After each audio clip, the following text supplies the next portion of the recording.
भीतर की दुनिया और बाहर की दुनिया। बाहर की दुनिया का नियम है आंखें खोल करके देखना।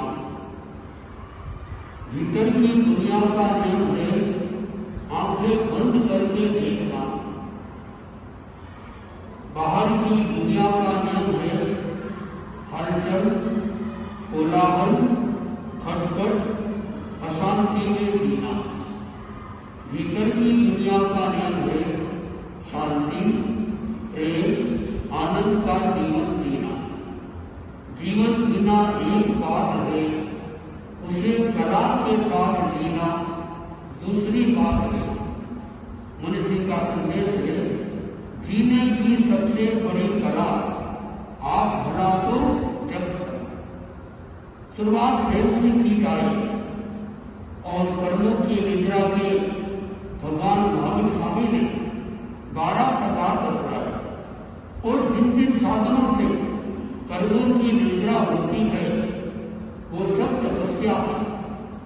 अगर किसी को ये लगे कि मैं भूखा रहने वाली तपस्या नहीं कर सकता, अगर वो विनम्रता रखे, प्रायश्चित की भावना रखे, अगर वो स्वाध्याय करे, जाप करे, ध्यान करे, इतना भी न हो सके तो प्रायश्चित की भावना रखे, इतना भी न हो सके एक सरल उपाय बताया आचार्य मातृ जी ने, उनोदरी कम खाना, कम खाओ, गम खाओ, मौका आए तो न है।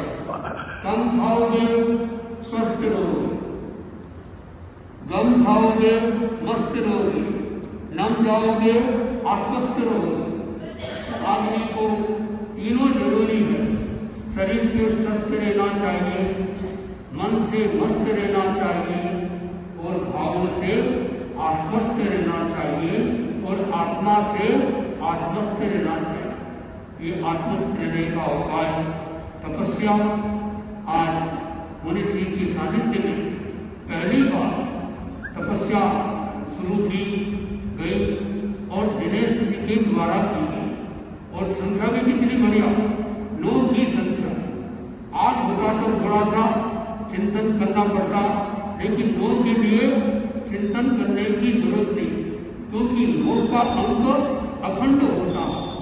9 की संख्या ऐसी है, जो लोग व्यापारी हैं उनके लिए बता देता हूँ।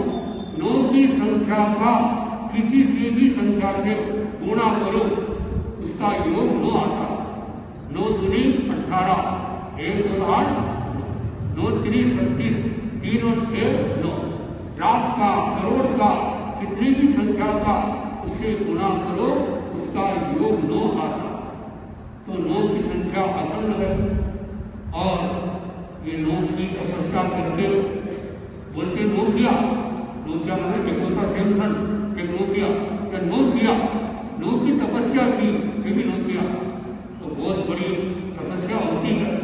3 दिन तक तपस्या में थोड़ी कठिनाई आ सकती है, परीक्षा भी हो सकती है, समीक्षा भी हो सकती है, सुरक्षा भी हो सकती है, किंतु 3 दिन के बाद में भी कोई कठिनाई की